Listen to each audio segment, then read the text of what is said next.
And welcome on in, everybody, to another edition of the WyoNation Roundup. I am your host, Chad Smith. You can follow me on X at WyoNation Blog. Joining me tonight is Mr. Shea Foster.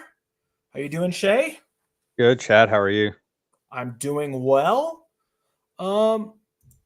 If you're doing this, if you're watching this with us, you need to know how much my co-host tonight loves you and loves Wyoming because it's his birthday, but he's still chosen here to come and join us tonight. He could be out in the backyard grilling still, drinking some beer, but he is here tonight with us. Happy birthday, Shea. Thank you, Chad. Appreciate it. Another year older, and we're another year of Wyoming football you get to see. So that's good stuff. It is. So football is here, right? Because it's kind of like the kickoff of the football season unofficially is media days, and they are ongoing right now in Las Vegas. Your Wyoming Cowboys are out there. Jay Salvell's out there, and are there three players out there? It's Jack Walsh. Two. Jay, Mike, and Jack are the two players out there. There we go. Yeah. So I haven't watched any of it yet, and that's not going to be the focus of the night, but we will, I guess, briefly mention that yesterday, right, the poll and the all preseason teams came out. Wyoming did get two representatives on the first team for preseason, and that were both on the offensive line. Tell the folks, Shea, who those two players were. Caden Barnett and Jack Walsh. So shout out to them and their podcast as well that they have. That's pretty successful. But my favorite position group, offensive and defensive line, it's great to see represented it for a team that underperformed last year. So sure. And it's also interesting to me. It's two guys. Now, again, I don't know. In those teams, I think they just pick like the best five, right? They're not position based, but two Wyoming guys who are shifting inwards to center and guard. Yeah. Even, more impressive. And I think this is something we have to look at from when Josh Allen was so successful. Chase Roulier moved over from guard to center, and it changed the offense immensely for Wyoming in a positive light. Sure. And Drew is in the house. Welcome back, Drew. It's been a while. Drew's got, sources out there, I know. And he says, just wait till Gloria announces what the Mountain West 2026 is looking at. Okay. Right. Very, very interesting, right? So we'll see what that looks like in the future.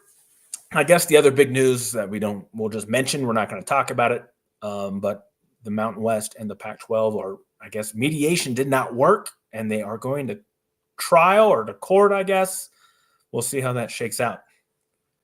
It's going to be still no media deals from either conference either. Well, the Pac-12 has announced most of theirs.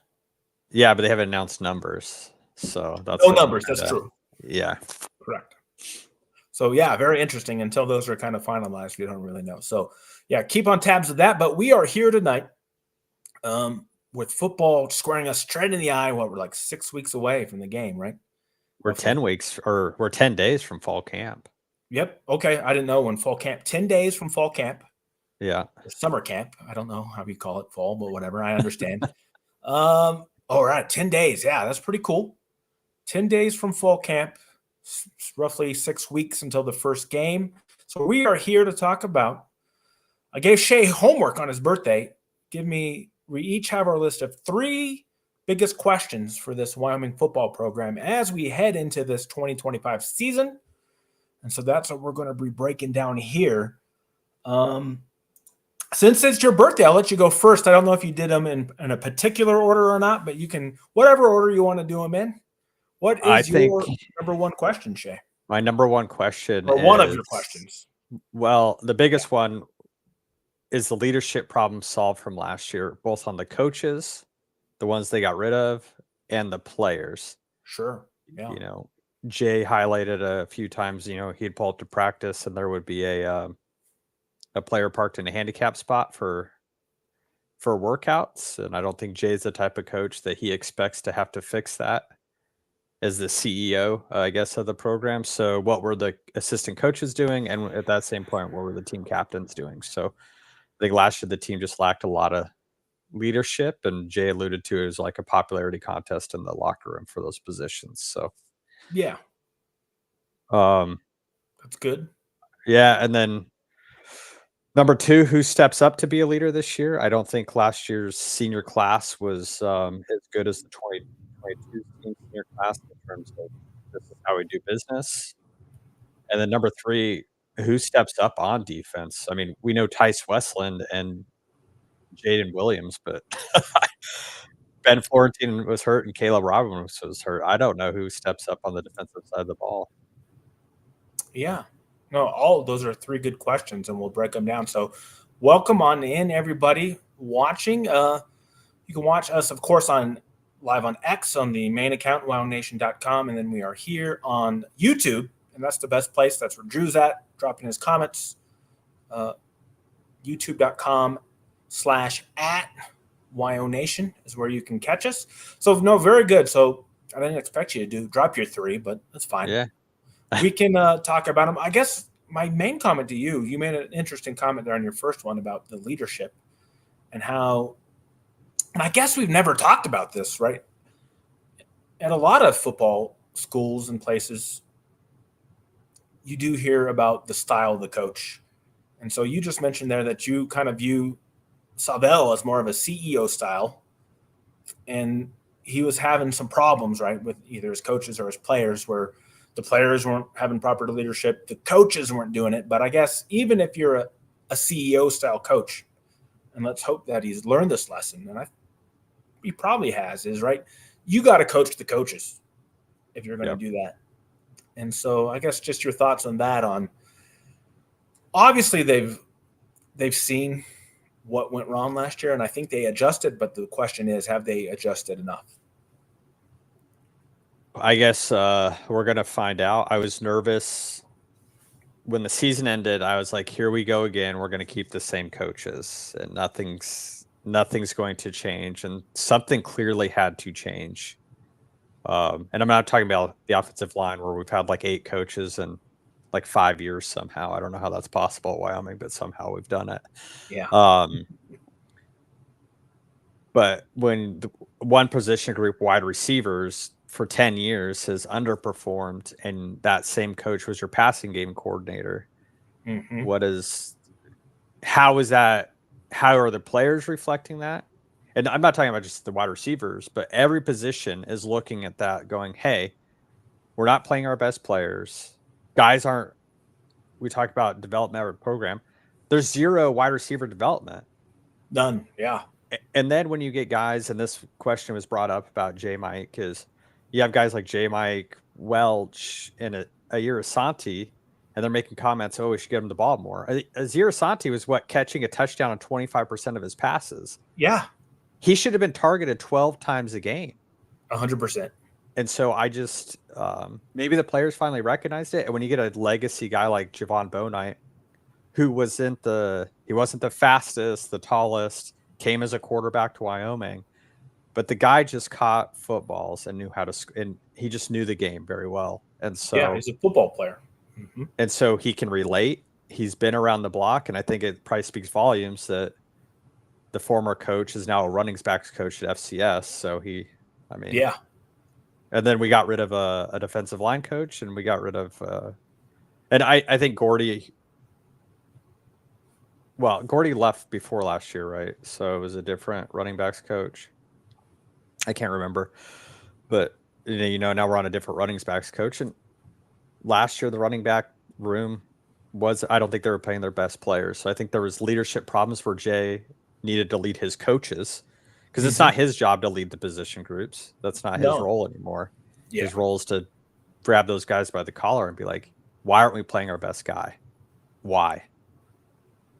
So I guess, what did Jay learn from that this year, and how does it translate going into Akron in 6 weeks? So sure. Yeah. So that was your first one. And then I guess your second one was more player based. It's something that we've discussed a lot before about the seniors on the team kind of were lacking in production. in a lot of cases, and B, in leadership. And I know we mentioned this last fall. That I don't think it's just a Wyoming thing. I think it has a lot to do with that extra COVID year, where I think some of these guys were just burnt out from college football.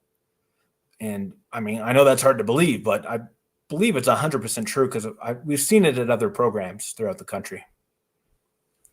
Yeah. And just because a guy's on the team and has been on the team doesn't make him a leader. True.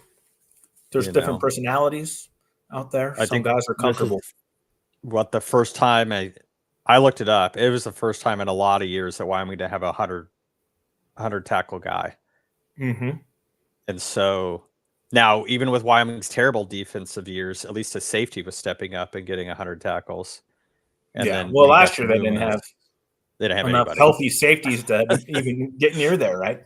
Yeah. So, but when you have that much experience at linebacker, they wouldn't even sniff 100 tackles. No. Like, it was bad.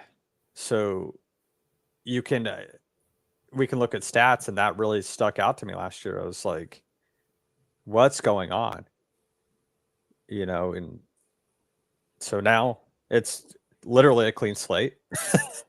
But somebody's got to step up. Like, Tice has got to be the guy on he's the only guy on the defensive side of the ball. He's got to be the guy that sets the culture. Yeah. And he's been here when the culture's been good. And now he's in the culture probably not, I'm not going to say it was bad, but it just wasn't at the standards that we had grown accustomed to. So on the defensive side of the ball, Tice has got to step up to be that leader. Now, I'm not saying he has to be a team captain, but he's got to hold those guys accountable behind him. Sure. And then remind me, what was your third? Who steps up on defense besides Tice? Okay. So yeah. I mean, we can talk about that, right? Because it kind of doves into one of mine, but I think it's a good conversation to have because the coaching staff in Savell knew that they had to bring in better athletes and some different faces in there, just because of last year we struggled so hard. And so they kind of went with the Arizona State model that he talked about, is bringing in guys from a lower level instead of bringing in guys who are on the bench at a higher level. And so we're going to see how that works in mass because, I mean, it's quite interesting where a lot of these guys are coming from. FCS. Well, we got Division II. I think even there's a Division III guy, right? I mean, it's pretty all over the board. And I'm not saying that, right? Talent is talent. You can find good players anywhere because people get overlooked. But when you're relying on that many guys who've never played at this level before to step in and be productive almost right away, it does leave a lot of questions. I went back and watched our Arizona State preview last year, and I was like, they got all these guys. But Jay talked to the head coach of Arizona State about this, and and the guy was like, I just found guys that wanted to play football. Sure, yeah. So, and it sounds like, and Wyoming wasn't decimated by the transfer portal. They've never been decimated. No. The one year they were decimated is the players left because they didn't have a relationship with Bull.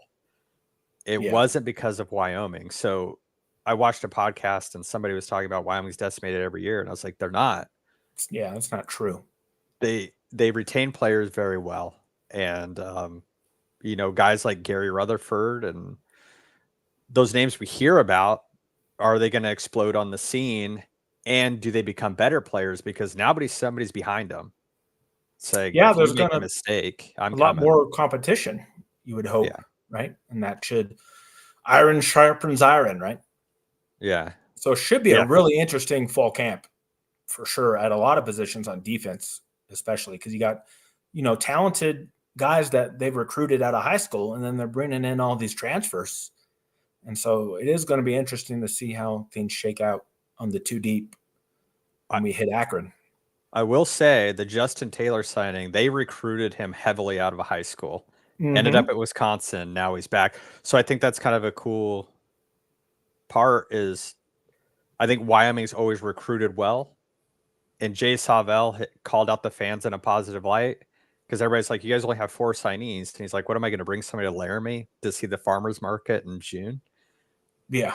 It doesn't make sense. So kudos to the fans that can get those players to come. Hey, I remember my experience at Laramie.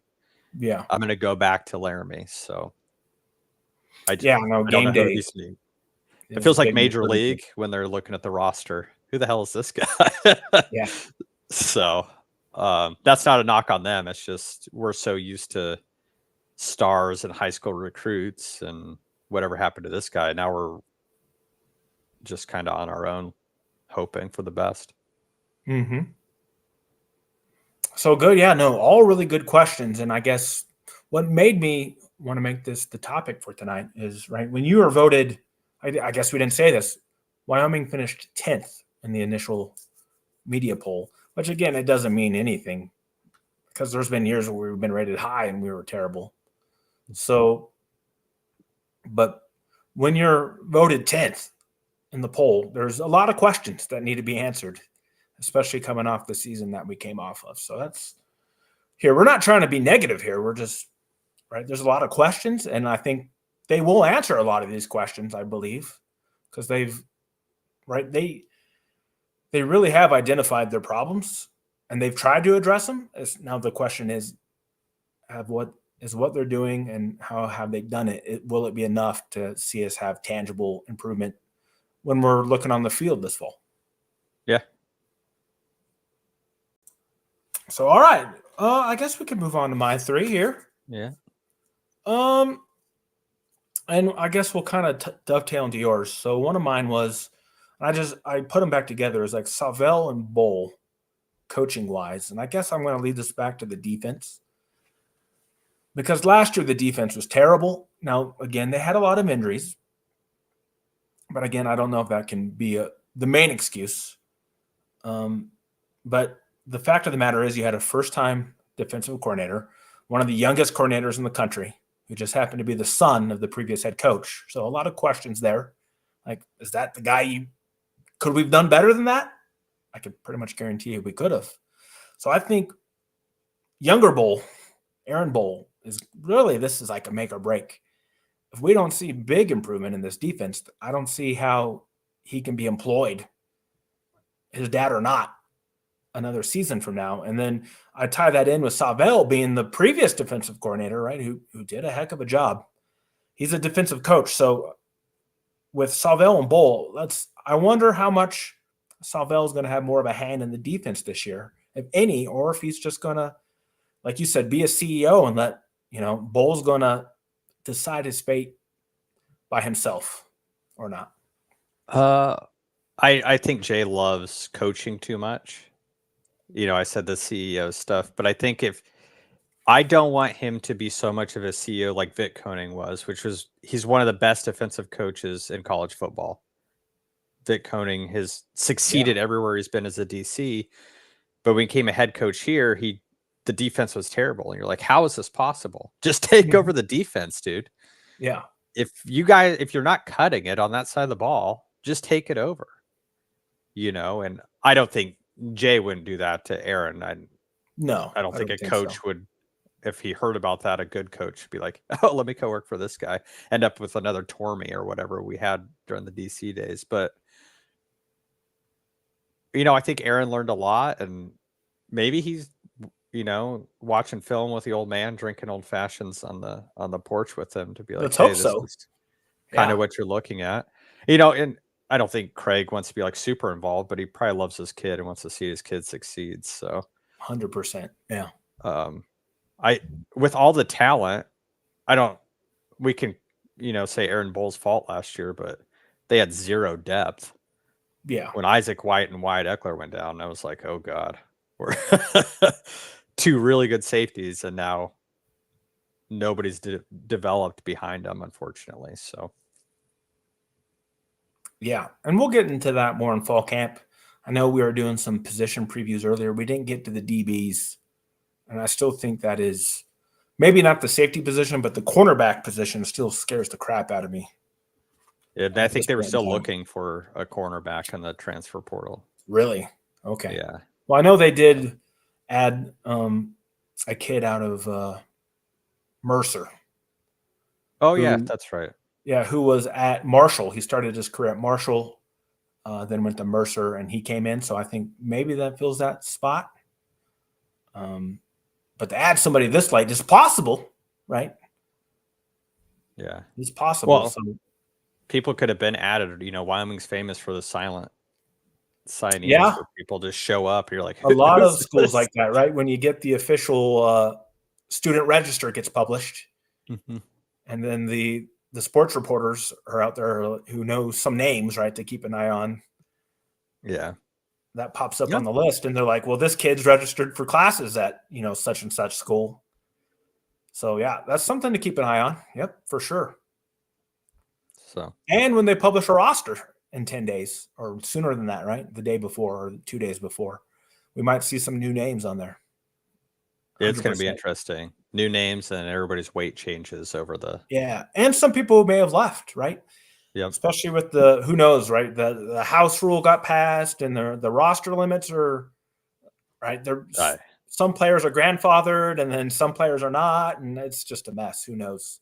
Yeah. Wyoming's got 94 guys on the roster. So I think they're right on. I think they're fine. I think their Yeah, numbers are good. sure. No, that's good. That's good to know. All right. So my second one is the running game. My question is, why last year was basically like the worst year for running the ball Wyoming's had in the past. Let me count: 1, 2, 3, 4, 5, 6, 7, 8 previous years. In 2024, Wyoming ran the ball for 1,654 yards, but just 3.6 yards per carry. The last time they were that low was in 2017, where they ran for 1,414 yards and averaged 3.1 yards a carry. So you may say, well, 3.6 is not that bad, but here we go. Let me read off in between that 17 year until now. Wyoming ran the ball for 4.8, 4.8, 4.7, 5.0, 4.9, and then 4.4. So it's dropped off 2 years in a row. And if Wyoming drops off for 3 years in a row, you're looking at another losing season for sure. Yeah, that's interesting that it dropped off like it a steady decline because you had talented running backs, Yeah. and everybody can talk about Harrison Whaley, but last year Sam Scott put the team on his back against Utah State, and then he like disappeared. I was like, why are we playing these? There was an obsession with guys I don't think should have been seeing the ball as much, and I could never understand why. And that comes down to, right, first-year coaches, perhaps. Yeah, like, oh, this guy's putting in the work. That's great, but sometimes you're just going to have personality guys in the locker room and in the meeting room. And there's guys who just may not be good at practice, and they're game day players. Yeah, right. I mean, how Sam wasn't the starting running back last year baffles me. I know, insane. I mean, he was hurt a lot of that. I guess he was, hiding some injuries that we didn't know about. Yeah, but he should have started against Arizona State. He should have, yeah. So the running back room is very interesting. Wyoming's got 9 scholarship running backs, 1 walk-on the roster as of right now, and that could change, right? I wouldn't expect they'd be adding anybody, but maybe somebody dropped off. You have Sam Scott coming back as by far the best returner on the team. Everybody else is like redshirt freshman or a freshman. And then Wyoming brought in 3 transfer running backs. All right, so let's run them down. First is you got White from Iowa, who doesn't seem like a guy to me that he's going to see a lot of the ball. I think he's more of like a glue guy, more of a special teams guy. He's going to be our Zach Erb. He's going to be the Erb from the tight end room. Yeah. Just go blow somebody up. Maybe. Let's see. Drew has a comment. Seville needed to not announce the starting quarterback really hurt the season. Yes, and we talked about that a lot. At least I hammered the crap out of that. And he's got to take ownership, right? Because last year he said, well, Craig Bowl told me that Evan Svoboda is the next coming of Jesus, and it's like, okay, well, let's calm down here. So, yeah. very interesting. Austin's in the house. He says Jay Johnson was the worst last year. I hope we milk the clock and run the ball. Okay, well, we'll talk about that. We disagree probably, but we'll talk about that. So, yeah, running back wise, you got Scott, you got White from Iowa. And then their first guy they brought in out of the portal early was Kelman out of Charlotte, who's a pretty experienced back. He put up some pretty decent numbers at Charlotte. And then another guy they added, a big back, bigger than Scott even, Harris from North Texas, although he has quite the injury history. So Yeah. 3 new running backs plus Scott, and then obviously some talented guys they like who either are true freshmen or redshirted last year. So I think the running back room is probably the most wide open, and it could be the most contentious battle that we'll see in fall camp. Yeah, I think 2 kids. One kid from Colorado set the record for rushing yards. He's on the team. And there's another kid that like almost broke records in Texas at the highest classifications. So yeah, what I don't want those guys to do is come in the room and be like, well, I'm just a freshman and they practice like a freshman. Yeah, I want them to, hey, I want to take Sam Scott's job. I mean, really, we'll just call it what it is. This is Sam Scott's job because we don't know what the other guys, look like. Yeah. Because the one kid from Charlotte's terrible at football. Yeah. But if he's putting up numbers there, it could be like Brian Hill in 2015 on a 2-10 Wyoming team. So, yeah, and we don't know about the running styles of these guys. Yeah, and they're reworking with a reworked offensive line, which I know, right? Salvell was talking about. Hey, like they were like, the holes were there last year. The running backs just weren't hitting them. Well, one of them was tap dancing behind the line every play. Mm-hmm. So for sure. I mean, this goes back to Jay Johnson wanted to run the ball, but when you don't have a running back that knows how to hit a hole, I don't know, you're forced to do what you got to do. And I think Jay brought it up, or Savell brought it up in an interview saying they kept Evan so long because he was the only one leading the rushing attack for a while. Yep, and that's a big problem, right? When your quarterback is your best rushing threat. A, that's bad for your scheme unless you're running the triple option, and then B, that quarterback takes a lot of hits, and they get hurt. Evan's a tough kid, and excited to see him at tight end, but he can't be the guy leading the charge on the ground. No. So I think the running back room, very fascinating, and Wyoming has to get back to what their bread and butter is to be successful as a program. And you can do that by being balanced, which I thought Jay Johnson, the schematically, there's not a problem with his offense. People were open a lot, and you saw the difference, the huge difference that you saw between Evan Svoboda throwing them the ball and then Anderson, which is my next question. So that is a nice segue there. Is my number one question is Caden Anderson, right, like an upper level Mountain West quarterback? Because that's what Wyoming needs him to be, because basically it's him or bust. Because right now on your depth chart, you have the backup is either going to be a true freshman in Drube, or the JUCO kid that we got from, what is he, from the Southeast somewhere? I forget his name. Oh, Landon. Yeah, the Landon kid. Yeah, exactly. Outlaw Cowboy Joe says, Twitter trolling cash in here. Yeah, are you getting problems with the stream there? I see that as well. Switch over to YouTube. Yeah, for whatever reason, X keeps crashing. I'm going to have to talk to our software company to see if there's something we can do to fix that. But yes, head on over to YouTube. And it's going to be youtube.com/@WyoNation. And you will have a uninterrupted stream.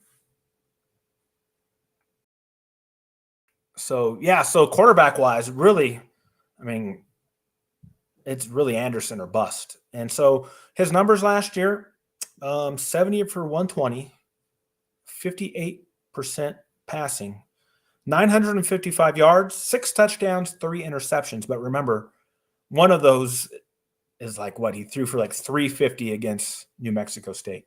Yep. I guess in the terms of, do we need him to be like a Madsen at Boise State, or who are some other good quarterbacks in the league, or you just need him to manage? Because he's a great manager. I think you need someone who, like a Peasley, right? Yeah, just manage the game. Just not make mistakes. Hit the guys who are open. Now, obviously, he's not going to run as well as Peasley. He doesn't have that ability. But I think we saw that. I think you saw enough. He throws a good ball. He anticipates. He reads. You can actually see him making reads. Yeah. And so he's got talent around him. Let him throw the talent open. Yeah, I think he'll make a big step, right? And he should, after having I think he only started 4 games, right? The last 4 of the season, roughly. Well, he got hurt against Boise State. He had that concussion. Yeah. So we're really looking at like 2.5 games with Caden Anderson, and he almost threw for 1,000. Yeah. 1,000 yards. So like 3.5, I think. Yeah. Yes. So that's pretty. That's good. Yeah. I was going to say, if you extrapolate that out, that's 3,000 yards passing, 18 touchdowns, 9 interceptions. That's fine. That's pretty good if you could run the ball, right? That's pretty good numbers. Yeah. I mean, but Caden does have the ability to use his leg. I mean, he's not going to run away from people like Beasley. No, but he's mobile for sure. Yeah. He can sidestep. You just run, get a first down, dive, call it a day, keep going. So he's got a ton of weapons around him. So it'll be interesting to see. But better than we've had in a while. Well, minus running back. He's got wide receivers and a wide receivers coach at least. So there's that. Yeah. And again, as we've talked about time and time again, if we can establish the run game, then that opens up the passing game in this scheme, because guys were open last year. So, yeah, I'm not down on Jay Johnson. I know Austin was kind of saying, hey, that was terrible, but I don't think there's any problem with Jay Johnson's offense, at least at the Mountain West level. At a Power 5 level, right, he had his struggles near the end there at Michigan State. But in terms of at our level, I mean, he was scheming guys open. And Michigan State was having their own problems. They were overall. It wasn't just that. Yeah.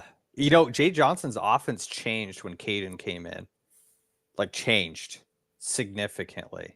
Yeah, because obviously you went from a quarterback, as I said, who was reading the entire field, compared to a guy who was basically a one-read. One-read, drop the eyes and run. Yeah. So that's a big difference, right? I mean, it's like running junior high football to run the college offense. Yeah. So, yeah, very interesting. So the question is Caden Anderson there? We saw snippets, right? I think he can do it against the bad teams, right? But for Wyoming to reach their goals, maybe not this year, but when he's an upperclassman, right, is like a 3-year starter and a senior, right? Because is he a junior this year? Sophomore. He's a sophomore? Okay, right? So in 2 more years, you want this guy to be your number 1 quarterback, a 3-year starter who, comes in as in the discussion for a first-team All-Mountain West player, right? He could do it this year. I mean, it's possible, sure. Wyoming's schedule isn't like years past, where they catch fire those first 2 games, and that confidence. I think the first 2 games are going to be telling. I think Caden's just a competitor. There's a story that I read that he was getting unsportsmanlike conducts as a quarterback, which is kind of nice to see. So crazy too. How do you get that? Yeah, that he was jawing with the New Mexico players. Okay. Yeah. I remember that. Yeah. I do remember that now. Is good. You want to see some fire. The first 2 games or 3 games, like, oh man, these guys are starting to roll a little bit. And that's how the season gets rolling good. Last year Wyoming just never got rolling, and then the trains Everything came. snowballed. Yeah. So I think it'll be telling, if Caden starts off really well at Akron and follows it up with a really good home opener, which could be dangerous with a big crowd, that's going to probably be at War Memorial, that you're like, oh man, these guys got it clicking. So Yeah, we'll see. And we'll see what changes are made, right? I'm sure every offseason coaches, right? I say the big thing is that right now there's film on Anderson. So now he's got to adjust to the competition, and the competition is going to adjust to him. And I'm sure Jay Johnson, being a veteran coach, is going to have some wrinkles in our system. hopefully no more pitch back passes. I think we've seen enough of that. Yeah. Hopefully no more of those. The flea flicker. I forgot. Yeah, we were in love with the flea flicker. Yeah. At the last half of the season. I think, didn't we run like 3 in one game? Yeah. It's fine if you're running the ball really well. Great play. Yeah. I love why we could run the ball. Yeah, I forgot about that. I forgot that we were just like flea flicker you there for a while there, because oh boy. All right. So there's our 3 questions for both of us. Kind of very similar, right? So, I mean, as I said, this football team has a lot of questions. You're going to have that when you're voted 10th. I think they could easily outpunch that. I would say, right, given the schedule we have, you should be able to at least get to 6 wins and get to a bowl. I think that's kind of really my expectation.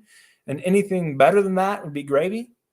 But, I mean, the schedule's not that difficult. I think you got to find a way to win 6 games. Yeah, you got to. If Savell does win 6 games, it's going to be a interesting offseason. Well, yeah, perhaps. I don't know. If you can't get to the 6 wins, but Jay's saying, he's saying all the right things. Players are saying the right things. I guess we won't know until Akron. Last year, 2 plays in, there was like 2 pick sixes. Yeah. Against Wyoming, and I was like, oh God, this game's over. Yeah. How does the team look to open the